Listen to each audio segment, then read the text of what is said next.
Greetings, students. My name is Professor Stephen Atchley, and I will be posting a video each week with tips and explanations to help you in your studies of the Introduction to Accounting. Be sure to submit your discussion questions and tests on time each week. My late policy is to subtract a full grade for each day that you are late. So obviously you can't be more than a day or two late, or your grade will become 0. Also, I will strictly enforce the absence policy that is written in the syllabus for those who are attending class. Our first week begins this coming Monday night, August 28th at 6 p.m. Your assignments then will be due by September 3rd, a Sunday, by midnight. During the first week, we're going to study chapters 1 and 2. Chapter 1 gives you an introduction to financial accounting. As a business major, you should know that accounting is the language of business. Even if you specialize in marketing or human resource management or any of a dozen other areas of specialization, you will still want to and need to understand the records of business transactions that accountants record, communicate, and summarize. We operate here in the United States in a competitive free market economy where prices are set by markets. A market is defined as any contact between a buyer and a seller. It can be face-to-face, it can be over the internet, telephone, even a catalog qualifies. Businesses then purchase and transform materials and labor into products and services that consumers use. In doing so, they increase their value and create profits or income or earnings for the owners of the business. These are used somewhat interchangeably. To start or run a business requires financial resources, namely money. You can't do business without money to get started and to keep operating. This money comes from 3 sources: from investors, people who put money into the company hoping to share in the profits; creditors who loan money to the business and expect to get repaid with interest; and of course earnings from operating and selling the product or service that the company makes. These financial resources are used to purchase physical resources, materials and equipment, and to hire labor resources in order to conduct business. Accountants provide information about these transactions and that are needed to acquire and how they're used. The information then is used by the owners and operators of the business, but is also useful to the other stakeholders, and these would include the business's customers, its suppliers, investors, creditors, even the tax authorities, including your favorite of mine, the IRS. These accounting systems and record keeping fall into 2 broad categories. One is called financial accounting, and the other is called managerial accounting.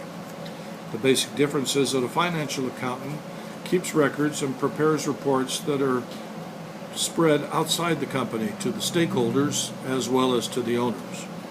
Managerial accountants maintain records and information that is kept inside the company and private, and it's usually having to do with the costs of doing business, so it's sometimes managerial accounting is referred to as cost accounting. This is another course that we'll be offering later on in the year. We will read about the variety of careers that are available in accounting. These include both public and private accounting practices. A private accountant is someone who simply works as an accountant exclusively for one company. A public accountant, you've probably heard the term CPA or Certified Public Accountant, is someone who does record keeping for businesses on a contract business. They'll have more than one client and they'll give them advice and provide them records and do their financial reports each accounting period. Accountants operate according to a set of rules and regulations and ethics that are set by the FASB, known as the Financial Accounting Standards Board. These standards are called GAAP, or Generally Accepted Accounting Practices. If you're working for a company that is based outside the United States, we have a slightly different set of rules and regulations set by a different body called the International Accounting Standards Board. And these standards are called the IFRS, or International Financial Records Standards. This accounting information then is summarized into 4 financial reports. These reports are required of every corporation in the United States at least once a year, and of course they're reported to the tax authorities.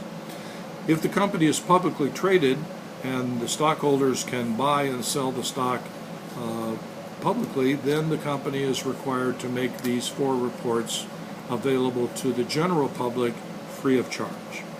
These financial reports are very interesting, and I would recommend that as you study accounting, you look up the financial records on Google of the companies that you find interesting, either because you do business with that company, Starbucks for instance, drink their coffee, or you may want to work for them one day.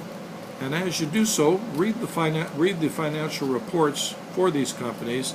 You won't understand all the vocabulary right away, but in time, in fact a fairly short time, you'll have a really good idea of what's going on in a lot of companies across the United States. This accounting information, by the way, is summarized in 4 financial reports. The first is the balance sheet, which is something of a snapshot of the condition of the business on a given day at the end of the accounting cycle. That cycle is generally 1 year long, so annually or once a year we take a look at what does the company owe and what does it own. So these records then are kept and reported by the accountants. The second is the income statement, which is just a summary of all the revenues, all the expenses, and the difference, which is hopefully a profit, but could be negative or a loss. 2 other reports, the cash flow report, which records how the company spent its money during the year, and the owner's or stockholders' equity report, which records basically the value of the company as valued on the open market.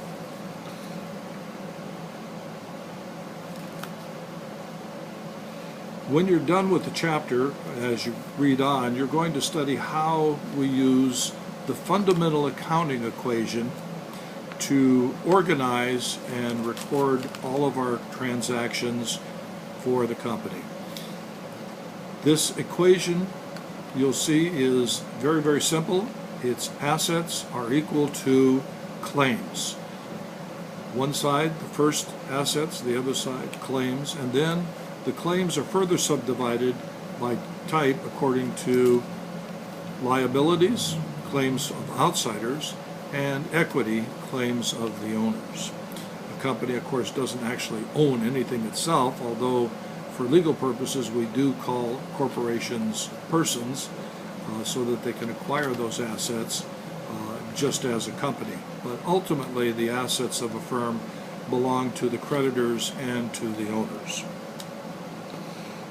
As you read how the transactions are recorded, you're studying basically the subject we call bookkeeping. Bookkeeping itself is a very interesting word. Of all the words in the English language, it's the only one that has 3 double letters, one after the other. B-O-O-K-K-E-E-P-I-N-G. You might find that interesting. At the end of the chapter, you'll find a self-study review problem, which covers all of the lessons that were taught in the chapter, and this is very, very useful to work through at the end of the chapter, and you'll find immediately after the self-study question the answers. So try to restrain yourself. Don't cheat and look at the answers right away. Try to solve the problem, but if you get stuck, the answers are there and you can figure it out. The self-study question for the first chapter begins on page 26, and I recommend that after reading the chapter you attempt to work that question so that you're prepared for the tests and other issues that follow. The second chapter that we'll be studying is understanding the accounting cycle. And as we mentioned before, the accounting cycle takes place during the accounting year, which is the standard period for business reporting. Now, if a business is extremely busy or very large, it may report more frequently than once a year. But this is the minimum required of all corporations in the United States and is sort of the standard for partnerships and proprietorships as well. So every year the accountants summarize all of the transactions that have been taking place, and then some of the accounts, which are temporary, have the information transferred or re-recorded into permanent accounts, which are kept from year to year, and those temporary accounts are set back to zero. These transactions then are summarized into the 4 reports that we mentioned earlier: the balance sheet, the income statement, the cash flow statement, and the statement of stockholder or shareholder equities. In doing so, what the accountants are doing is basically classifying events into 4 types of transactions which involve the assets. Those are the tools that the firm uses to conduct business. The assets are recorded as either asset source recordings: where did the asset come from, how was it purchased or acquired; asset use transactions, where we record how assets are used up in producing a product or service; asset exchange transactions, how we trade one asset for another, usually for cash, but not always. Sometimes assets are directly exchanged one for another.